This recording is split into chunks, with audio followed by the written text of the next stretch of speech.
আল্লাহর নবী জানায় দেন, বনী ইসরাইলের মধ্যে একজন ব্যক্তি ছিল, বিভিন্ন জনে বিভিন্ন নাম বলে, কিন্তু হাদিসের মধ্যে কোনো নাম নাই। বনী ইসরাইলের মধ্যে এক ব্যক্তি ছিল, আল্লাহর নবীর বর্ণনাটা এভাবেই ছিল, সে 1 নয় 2 নয় 99টা খুন করেছে। কতটা খুন? আরো জোরে বলেন, কতটা খুন? 99টা খুন করেছে। 99টা খুন করার পর মার্ডার করেছে। মার্ডার করার পর তার হুঁশ এসেছে, আমি তো বড় অন্যায় করেছি, আমি বড় নাফরমানি করেছি, আমি আল্লাহর অবাধ্য বান্দা, আমার তো আল্লাহর পথের দিকেই চলে যেতে হবে, আমার তো মৃত্যুবরণ করতে হবে। আমার আল্লাহ কোরআনের মধ্যে জানায় দেন, ও দুনিয়ার মানুষ, তোমরা যাই কিছু করো কেন, ফাফিরু ইলাল্লাহ, তোমরা আল্লাহর দিকে দৌড়ায় আসো। একজন মার্ডার করছো, আমি আল্লাহর কাছে ক্ষমা চাও, আল্লাহর দিকে দৌড়ায় আসো। একজন জেনা করছো, অপরাধ করছো, নিজের কাছে গুনাহ মনে হয়েছে, আমি আল্লাহর কাছে ক্ষমা চাও, আমি আল্লাহর পথে দৌড়ায় আসো। একজন কবিরা গুনাহ করেছো, মিথ্যা কথা বলেছো, মুনাফিকি করেছো, আমানতের খেয়ানত করেছো, আমি আল্লাহর পথে দৌড়ায় আসো, আমি আল্লাহ তোমার গুনাহকে মাফ করে দিব। বনী ইসরাইলের এক ব্যক্তি 99টা খুন করার পর তার কাছে হঠাৎ হুঁশ আসলো, আরে আমি কি করলাম। এবার গেছে এক মৌলবীর কাছে, হুজুর আমি 1 নয় 2 না 99টা মার্ডার করেছি, খুন করেছি, আমি আল্লাহর নাফরমান বান্দা, আমার জন্য এমন কোন পথ আসেনি যেই পথে আমি আল্লাহর কাছে মাপ চাইব, আমি আমার গুনাহ থেকে পিছনের দিকে চলে আসব। এবার হুজুরটা একটু করা ছিল, আমাদের দেশে কিছু করা হুজুর আছে না? নাই, যাও চলে যাও, তোমার আমার কাছে কোনো পথ নাই, ফিনিশ। হুজুরটাও শেষ করে দিছে, আমার যদি কোনো পথ নাই থাকে তাহলে তোমারও রক্ষা নাই। মার্ডার হলো কতটি? আরো জোরে বলেন, কতটি? ও মুসলমান, একটু চিন্তা করে দেখেন আমার আল্লাহ কত দয়ার সাগর। আল্লাহ 100 খুন করিয়া আর একটা আলেমের কাছে গেছে, হুজুর আমি 100 মার্ডার করে আপনার কাছে এসেছি গো হুজুর, আমাকে একটু জানায়া দেন আমার মাওলার কাছে আমার জন্য কোনো মাফের ব্যবস্থা আসেনি, আমার মাওলাকে আমাকে মাফ করবেন, আমাকে একটু জানায়া দেন। এবার হুজুর বলতেছেন, হ্যাঁ অবশ্যই আমার আল্লাহর কাছে মাফের ক্ষমার ব্যবস্থা আছে। আমার আল্লাহ জানায়া দেন, ও দুনিয়ার মানুষ, তোমরা যে কোনো অপরাধ করো না কেন, অপরাধ করার পর যদি তুমি খাঁটি তওবা করে আমি আল্লাহর দরবারে ফিরে আসো, আমি আল্লাহ ওয়াদা দিয়া দিলাম তোমার জীবনের সমস্ত গুনাহ মাফ করে দিব। আত্তাইবু মিনাজ যামবি কামান লা যামবা লাহু, বিশ্বনবীজি বলেন, আত্তাইবু মিনাজ যামবি কামান লা যামবা লাহু, যে ব্যক্তি গুনাহ থেকে তওবা করে নিজের পথে ফিরে আসলো, আল্লাহর পথে ফিরে আসলো, আল্লাহ রাব্বুল আলামিন তাকে এমন পবিত্র করে দেন যে বান্দার আমলনামায় আর একটা গুনাহ নাই।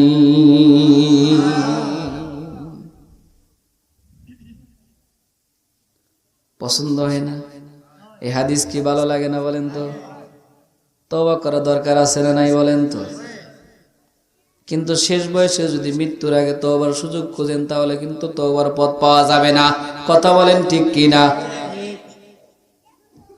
আল্লাহর দুশমন ফিরআউনও কিন্তু তওবা করেছিল, এই কথা কি জানেননি আপনারা?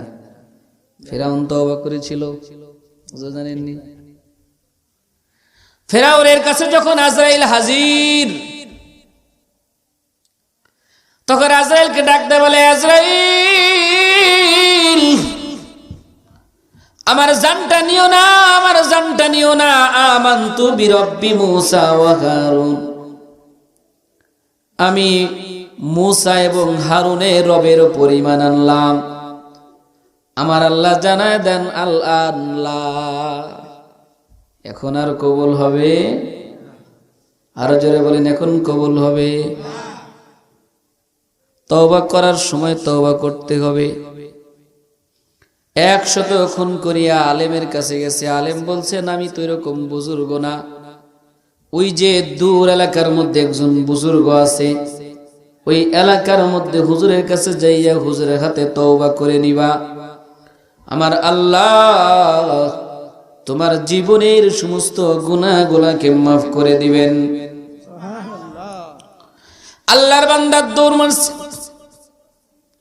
যাইতে যাইতে যাইতে যাইতে অর্ধেক পথ অথবা তার থেকে কিছু কম পথ অতিক্রম করেছেন।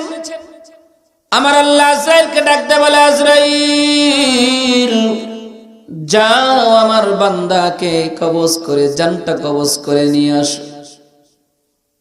মুসলমান ভাইরা আমার, আল্লাহর খেলা বোঝা বড় দায়, কথা বলেন ঠিক কিনা?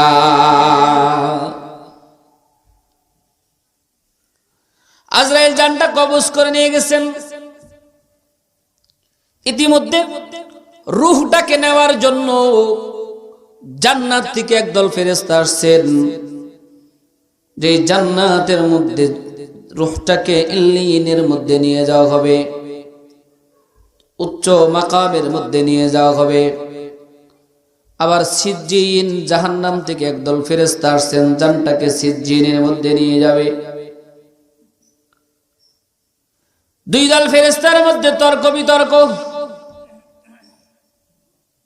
আল্লাহর নবী, বিশ্ব নবী সাহাবীদেরকে বর্ণনা করতেছিলেন, ও আমার সাহাবীরা, তোমরা কি জানো আমার আল্লাহ কোন ফয়সালাটা দিয়েছিলেন? সাহাবায়ে কেরাম বললেন, ওগো আল্লাহর নবী, আল্লাহ এবং আপনি ভালো জানেন, কথা বলেন ঠিক কিনা? তখন বিশ্ব নবীজি বর্ণনা করতেছিলেন, আমার আল্লাহ ফেরেশতাদের তর্ক বিতর্ক আল্লাহ রাব্বুল আলামিনের দরবারে হাজির। আমার আল্লাহ সব জানার পরেও ফেরেশতাদেরকে জিজ্ঞাসা করেন যে তোমাদের তর্ক কেন? তখন ইল্লিয়িনের জান্নাতের ফেরেশতারা দাবি করতেছে, আল্লাহ আপনার বান্দা তওবা করার জন্য ঘর থেকে বের হয়ে গেছে, এমত অবস্থায় আজরাইল জানটা কবজ করে ফেলেছে। ওগো আল্লাহ, আপনি তো ভালো জানেন বান্দার মনের খবর, কথা বলেন ঠিক কিনা? বান্দার মন তো খালেস তওবা করেই ফেলেছে, আর জীবনে অন্যায় করবেন, আপনার পথে ফিরে এসেছে, এরকম একটা মনের মধ্যে মনস্থ করেছে। এমত অবস্থায় ফয়সালা আপনার দাবি জানাচ্ছে কে জান্নাতের মধ্যে দিয়া দেওয়া হোক। সিজ্জিনের ফেরেশতারা, জাহান্নামের ফেরেশতা আল্লাহর কাছে দাবি জানায়, ওগো আল্লাহ, তওবা করার স্থান থেকে যেখানে তওবা করার জন্য আসবে পর্যন্ত তো আইসে পৌঁছায় নাই, যার কারণে তওবা নসিব হয় নাই, তার জীবনের গুনাহের বিনিময়ে তাকে জাহান্নামের মধ্যে দিয়া দেওয়া হোক। আমার আল্লাহ ফেরেশতাদেরকে ডাকতে বলেন, তাহলে এক কাজ করা যাক, যেখান থেকে আমার বান্দা রওনা দিয়েছেন সেখান থেকে বান্দা যে তওবা করার জন্য যে বাড়িতে যাবেন, এই বাড়ি পর্যন্ত রাস্তাটা মাপা হোক। মাপের মধ্যে যার রাস্তা বেশি হবে সেখানে ফয়সালাটা হয়ে যাবে। ওগো মুসলমান, আল্লাহর গোলাম, দয়ার আল্লাহকে একবার চিনে নেন, আল্লাহ কেমন দয়া করনেওয়ালা। আল্লাহর নবী বর্ণনা করতেছিলেন, মূলত আল্লাহর বান্দা যেখান থেকে রওনা দিয়েছেন, যেখানে ইন্তিকাল করেছেন, রাস্তাটা কম ছিল, কিন্তু আমার আল্লাহ কুদরতি ভাবে সেই রাস্তাটাকে লম্বা করে দিয়েছেন, বান্দার জন্য জান্নাতের ফয়সালা করে দিয়েছেন। জোরে কোন সুবহানাল্লাহ। আমার আল্লাহ বলেন, মাল্লাম ইয়াসআলিল্লাহ ইয়াগযাবু আলাইহি, মাল্লাম ইয়াসআলিল্লাহ ইয়াগযাবু আলাইহি। যে ব্যক্তি আমার আল্লাহর কাছে চায় না, আমার আল্লাহ তার উপর বেজার হয়ে যায়। ও মুসলমান, ও যুবক, একবার আল্লাহর কাছে চাইয়া দেখেন কত মজা লাগে। কথা বলেন ঠিক? আল্লাহর কাছে চান, নামাজের মধ্যে আল্লাহর কাছে চান। আপনি যখন নামাজে দাঁড়াইছেন, আপনার গুনাহ মাফ হয়ে গেছে, পিছনের গুনাহ মাফ হয়ে গেছে, নামাজ থেকে আবার বের হয়ে অন্যায় করলেন, আমার আল্লাহ জানায় দেন, ওগো বান্দা, তুমি গুনাহ করার পর আবার নামাজ পড়েছো, আমি আল্লাহ তোমার গুনাহ মাফ করে দিলাম। আবার তওবা করেছো, আবার গুনাহ করেছো, আবার তওবা করেছো, এরপরেও আমি আল্লাহ মাফ করে দিলাম। একটাবার চিন্তা করে দেখো, আমি আল্লাহর পথে থাকার পরেও তুমি যে গুনাহ করতেছো, এই গুনাহ করার পরে আমি আল্লাহ তোমাদেরকে মাফ করে দিলাম, কিন্তু গুনাহ কবে ছাড়বা একটু আমাকে বলো রে বান্দা। ওগো বান্দা, আমি আল্লাহ তো তোমাকে জাহান্নামে দেওয়ার জন্য বানাই নাই। কথা বলেন ঠিক কিনা?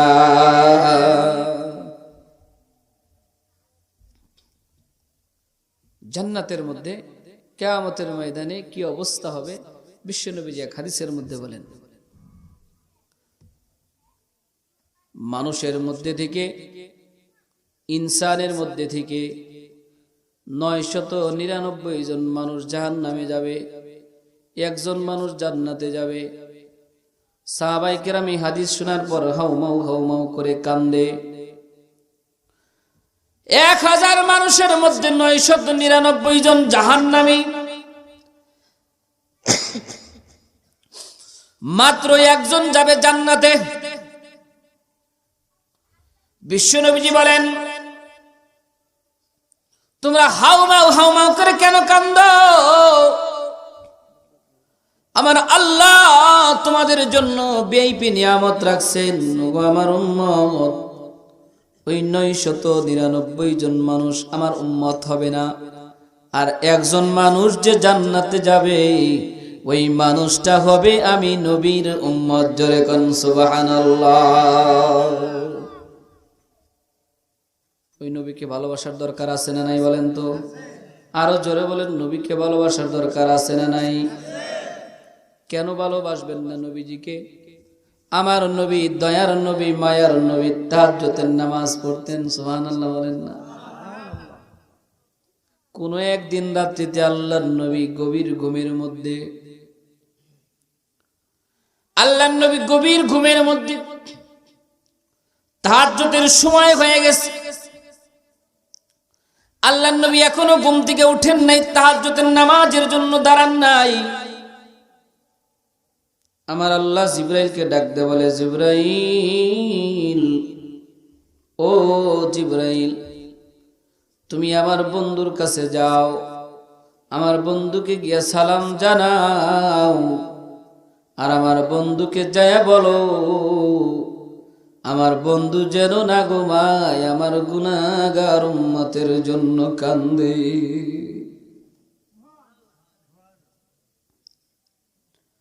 এরে যুবক বাবারা, বৃদ্ধ বাবারা, যুবক ভাইরা, একবার চিন্তা করেন, যেই নবী নামাজে দাঁড়াইছেন, নবীজির পা মোবারক ফুলে গেছেন। কথা ঠিক কিনা? এমন নবী একজন, মাত্র একটা দিন ঘুমের ঘরে, গভীর ঘুমের ঘরে আমার আল্লাহ জিবরাইলকে জানায়া দেন, ওগো জিবরাইল, আমার বন্ধুকে গিয়া জানান, আমার বন্ধু যেন তার গুনাহগার উম্মতের জন্য কান্দে, আমার বন্ধু যেন তাহাজ্জুদের নামাজে দাঁড়ায় যায়, আমার বন্ধু যেন তার গুনাহগার উম্মতের জন্য কান্দে। জিবরাইল আমিন আল্লাহর নবীর ঘরের মধ্যে হাজির। হযরত আয়েশা রাদিয়াল্লাহু তাআলা আনহা বর্ণনা করেন, এত চাঁদেন কেন? হযরত আয়েশা রাদিয়াল্লাহু তাআলা আনহা বর্ণনা করেন, একটু এদিকে মনোযোগ দেন। আমি দেখলাম আল্লাহর নবী ঘুম থেকে উঠলেন। ঘুম থেকে ওঠার পর ওযু করলেন। ওযু করে ঘরের মধ্যে নামাজ আদায় করলেন। নামাজ আদায় করার পর ঘর থেকে বের হয়ে গেলেন। হযরত আয়েশা সিদ্দিকা রাদিয়াল্লাহু তাআলা বর্ণনা করেন, আমি দেখলাম আল্লাহর রাসূল বিভিন্ন সময় কবরস্থানের মধ্যে যান। একদিনের ঘটনা, হযরত আয়েশা সিদ্দিকা রাদিয়াল্লাহু তাআলা আনহার কাছে আল্লাহর নবীর রাত্রি যাপনের পালি পড়েছে। আল্লাহর নবী হযরত আয়েশা সিদ্দিকা রাদিয়াল্লাহু তাআলা আনহার দরবারে হযরত আয়েশা সিদ্দিকার ঘরের মধ্যে রাত্রি যাপন করতেছিলেন। এমন সময় গভীর রজনীতে আল্লাহর নবী ঘুম থেকে উঠলেন। উঠে ঘরের মধ্যে ওযু করলেন, বাইরে গিয়ে ওযু করলেন। ওযু করে ঘর থেকে বের হয়ে গেলেন। হযরত আয়েশা সিদ্দিকা রাদিয়াল্লাহু তাআলা আনহা মনের মধ্যে একটু সন্দেহ নিয়ে আসলেন, আল্লাহর নবী কোথায় যায়?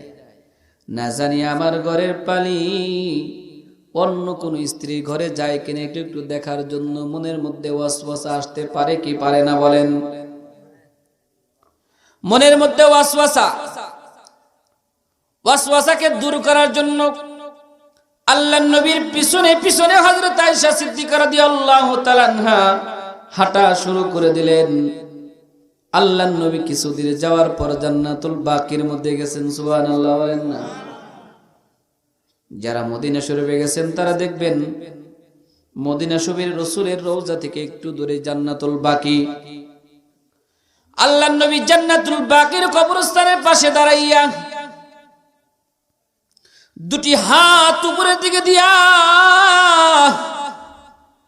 আল্লাহর দরবারে চোখের পানি ফেলে ক্রন্দন করেন। ও মুসলমান যারা বলেন হাত তুলে দোয়া নাই, আল্লাহর নবী কবরের পাশে দোয়া করতেন, হাদিস নাই। এই হাদিসটা ভালো করে কানে ধরে দেখেন। সমস্ত সিয়াসিত্তার হাদিসের কিতাবের মধ্যে আছে। তিরমিজি শরীফ, আবু দাউদ, বুখারী শরীফ, মুয়াত্তা মালিক সব কিতাবের মধ্যে আছে। আল্লাহর নবী কবরস্থানের পাশে দাঁড়াইয়া দুটি হাত উপরের দিকে দিয়া আল্লাহর দরবারে দোয়া করতেছেন আর চোখের পানি ফেলতেছেন। ইয়া হাবলি উম্মতি, ইয়া হাবলি উম্মতি বলে কান্দেন। দ্বিতীয় রাতের ঘটনা, যেটা আমি মূল বলতেছিলাম, হযরত আয়েশা রাদিয়াল্লাহু তাআলা আনহা বর্ণনা করেন, আমি দেখলাম আল্লাহর রাসূল ঘর থেকে বের হয়ে গেলেন। ঘরের মধ্যে নামাজ পড়লেন, ওযু করলেন, নামাজ পড়লেন। নামাজের পর ঘর থেকে বের হয়ে গেলেন। আমি মনে মনে চিন্তা করলাম, আল্লাহর রাসূল তো মাঝে মধ্যেই ঘর থেকে বের হয়ে যান, এজন্য আজকে আর খোঁজ করার জন্য যাই নাই। মসজিদে নববীতে আজান হয়ে গেছে।